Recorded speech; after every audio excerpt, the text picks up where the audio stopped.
Warning, this review will contain mild spoilers. You have been warned. Thanks for tuning in, folks. Better Than Vegas here, and today we have the review for Transformers The Last Night, and I just want to say I'm sorry.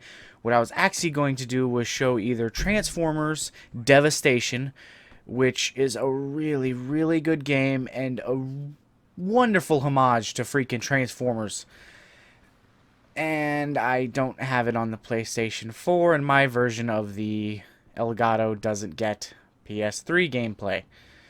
So we have some other robots here of the Black Ops 3 variety. And before we get into anything, I just want to say I really wanted the other Transformers game.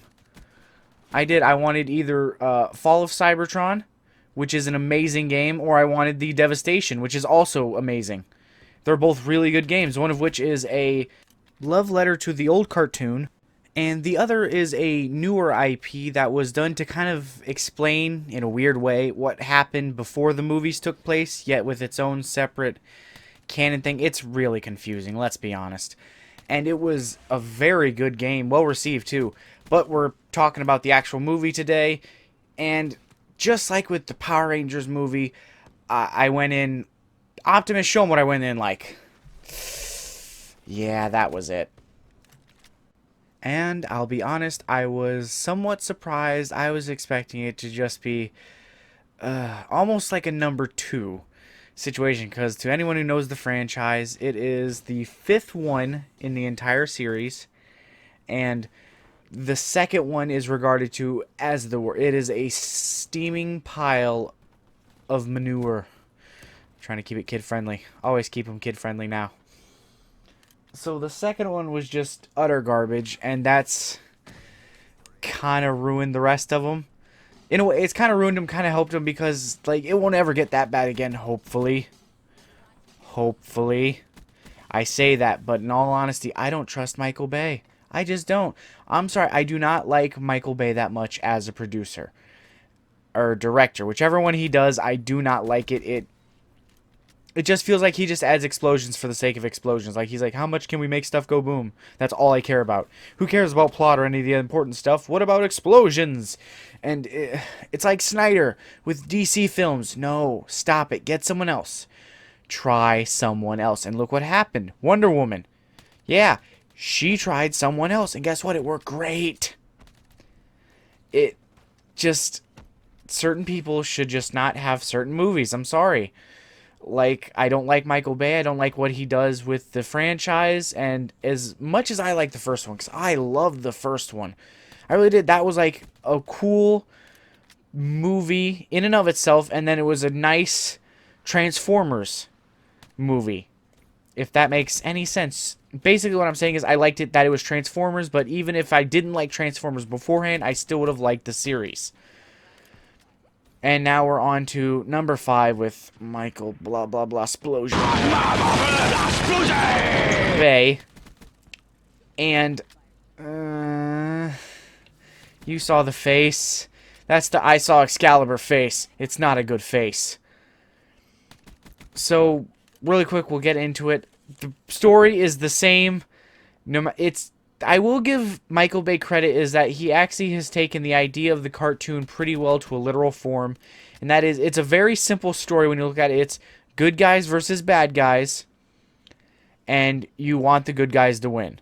It's very simple. And I kind of like that. On a personal note, I get really tired of when crap gets super existential. There's no need for that 90% of the time. And I really like how simple the plot can be. And you're going to need the simplicity of that plot simply because you want to focus on the characters so that you can understand them. Because on average, each character gets 3 minutes of screen time. In a 2-hour and 20-some minute movie, you will see the majority of the characters less than 1% of the movie. It's really messed up considering some of the characters are really funny. And some are just put in there straight for exposition. And that kind of sucks. Because it feels like a wasted opportunity. Like, the young woman, I don't know what her name is, she resides in a terrible part of whatever city they're in, I've already forgotten, where basically it's monitored entirely because they're worried Transformers will be there. And that's what sets off the entire journey of the movie, is because these kids, a group of kids, mess around and end up basically making her and Mark Wahlberg meet. And that's the only reason her character even exists, or the other characters even exist. The other kid characters, because they never pop back up.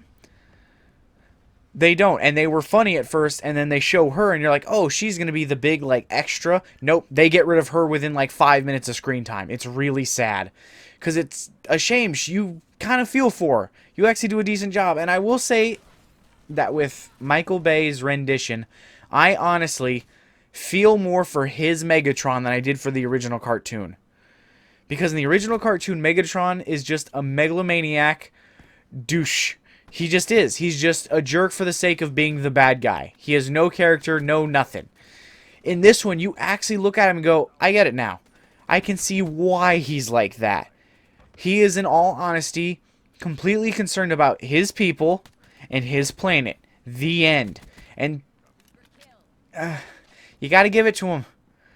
Like, for a freaking doomsday bot, he doesn't do too bad. And there's kind of some parallels between that and somebody else right now. I'm not going to say. I don't like getting into that. So we're going to ignore it for now. And one of the more ridiculous parts when it came to the characters of this is they go into a Suicide Squad introduction of Decepticons. Decepticons, I don't remember. I don't think I heard of. And guess what? I'm not going to remember them. Why? Because Michael Bay destroyed them. He literally put them in, gave them this cool, like, cute, edgy introduction just for the sake of, like, hey, this is this group of new Decepticons. And in the very next set of scenes, they're all dead. Spoiler warning, by the way. Don't worry. I'm going to put that up when we begin the episode so you guys aren't going to be like, oh, he just spoiled something for us. How dare he? No. I wouldn't even consider it a spoiler because they're in and out so fast you don't ever care. Just straight up, you just don't care about them. And it's funny because they bring them in with such freaking pizzazz, if you will.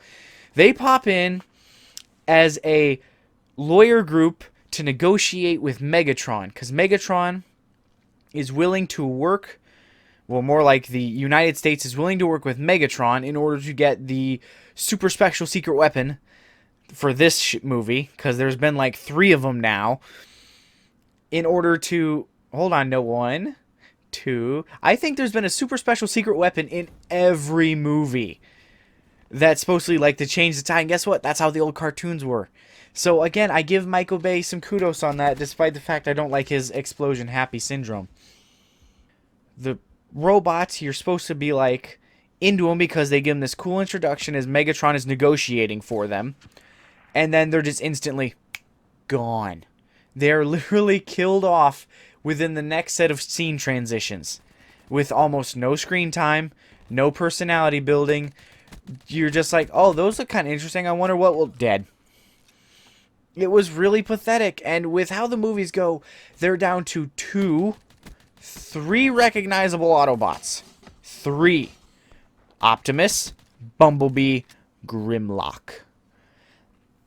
And there's something else I got to talk about, but I'm going to push that back to a later thing. We'll just try and remember that.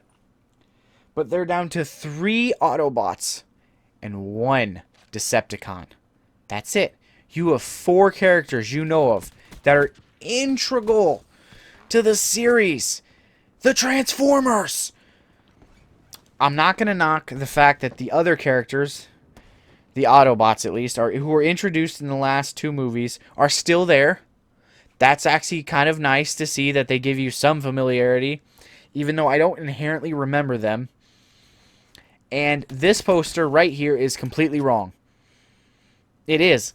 It's wrong because what they're showing you is the old bait and switch. You think it's Optimus Prime fights Dragon. No, it's Dragon fights Optimus Prime. There's a huge difference. I know that sounds weird. Let me explain really quick. The Dragon, which is actually from the animated series called Scourge, he's from Armada, I think, or one of the newer ones. The Dragon is actually the good guy.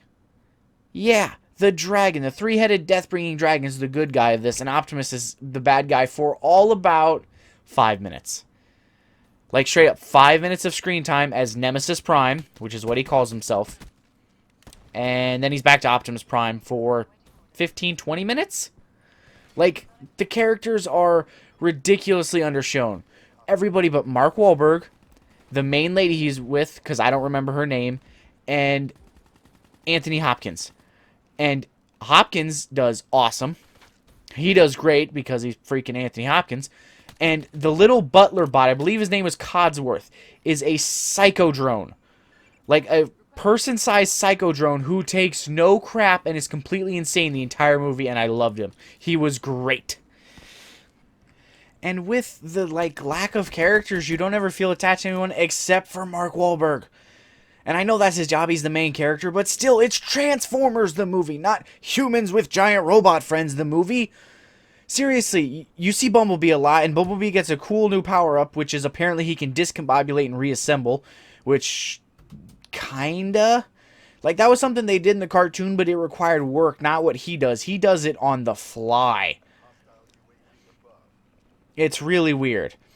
It's completely feasible in terms of how their bodies operate as, living machines. I would believe it. Magnetism, each part being modular, and he assembles it that way. That's fine with me. It seems out of place inside the movie, and again, it feels like nothing more than a plot device to explain things. So, with that being said, I will say the movie looks amazing. Like, seriously, points for Michael Bay for getting all the money he needed to make his movie the way he wanted to, and it shows. It's very pretty.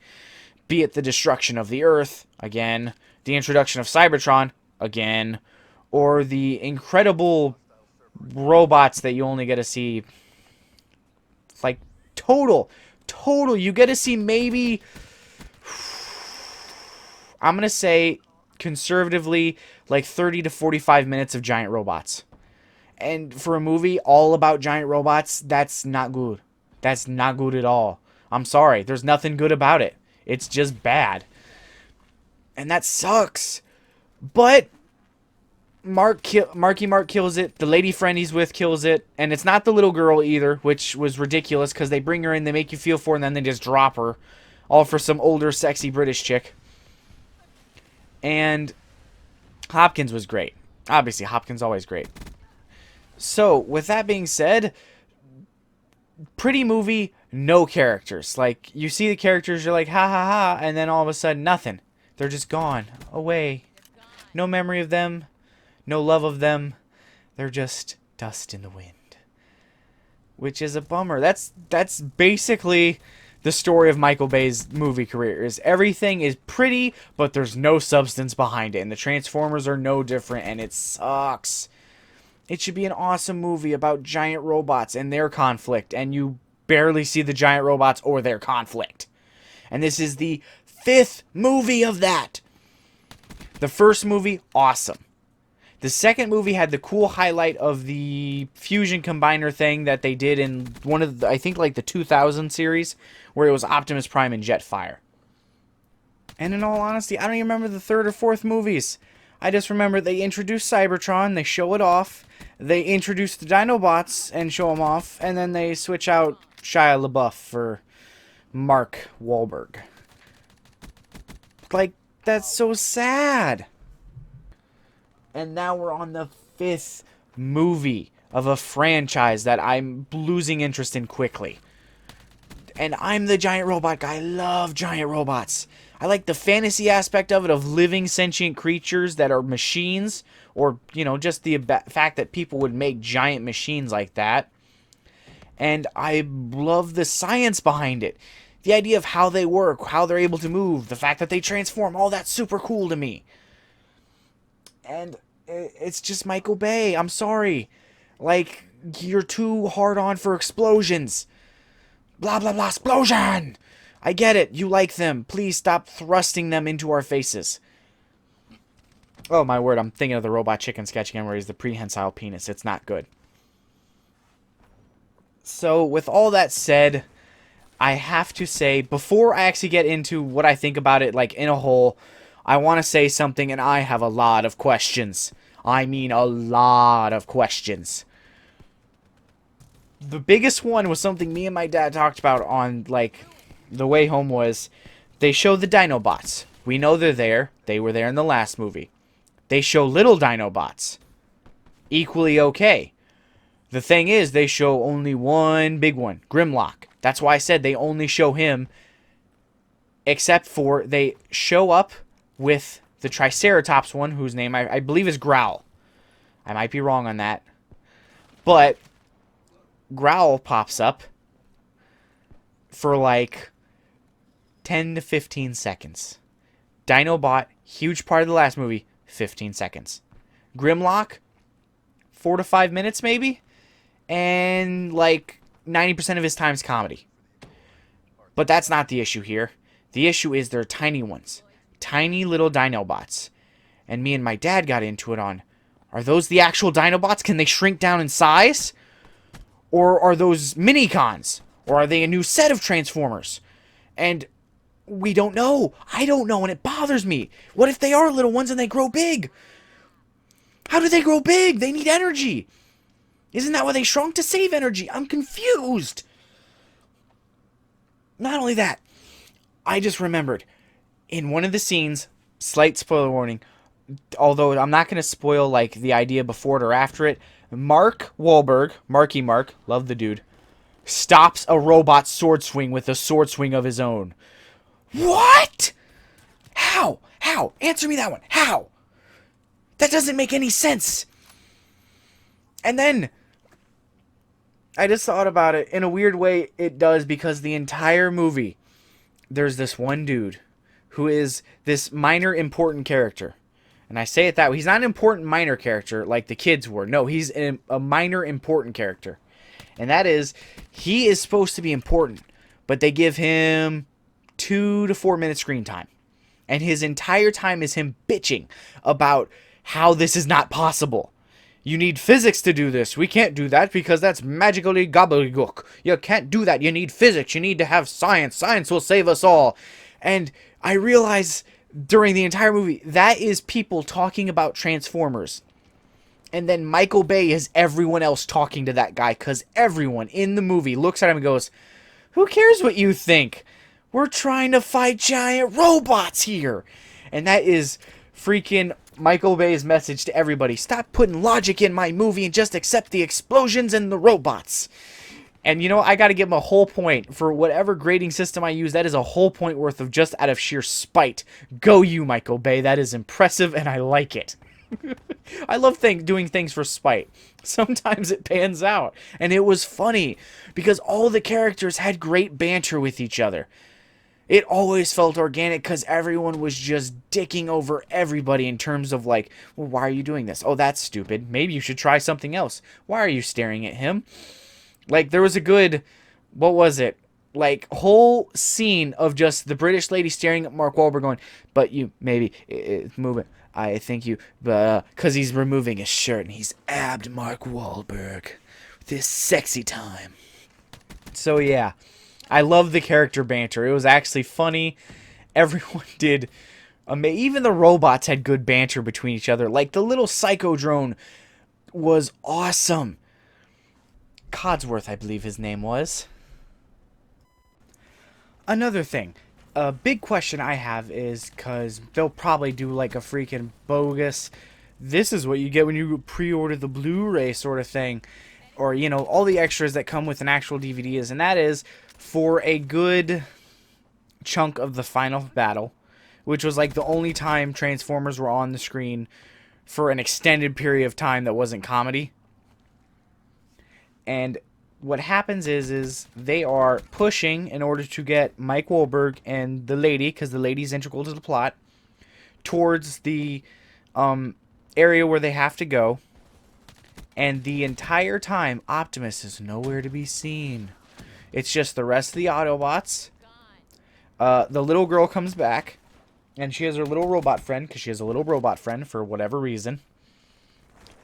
And they are like storming the beaches of Normandy on Cybertron's little area, because Cybertron comes super close to Earth.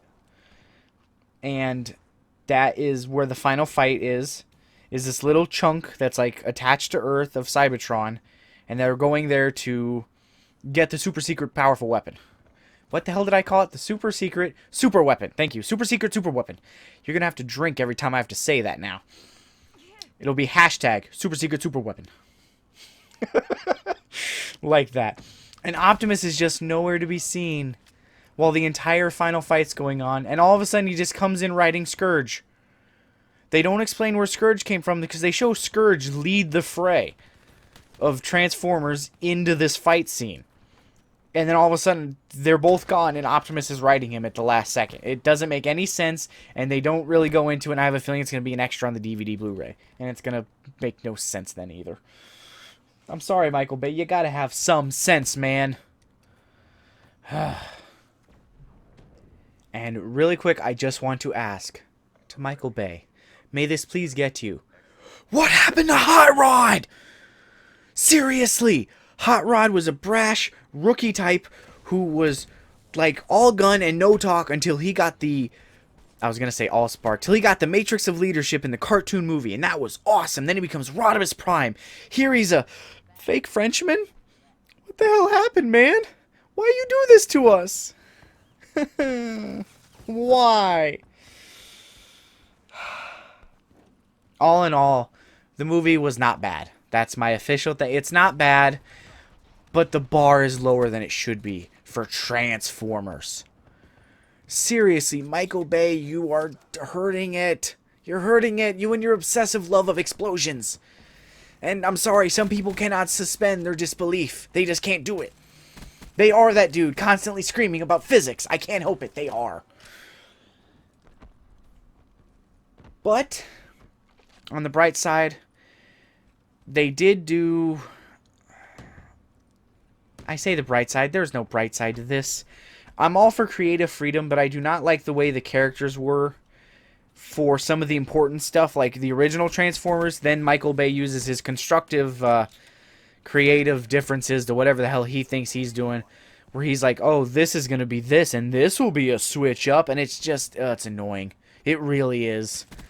I'm all for creative freedom, but he's just jerking our chains. Whoa, yeah, really quick. Another spoiler alert. Bumblebee talks in this one, and he sounds awesome.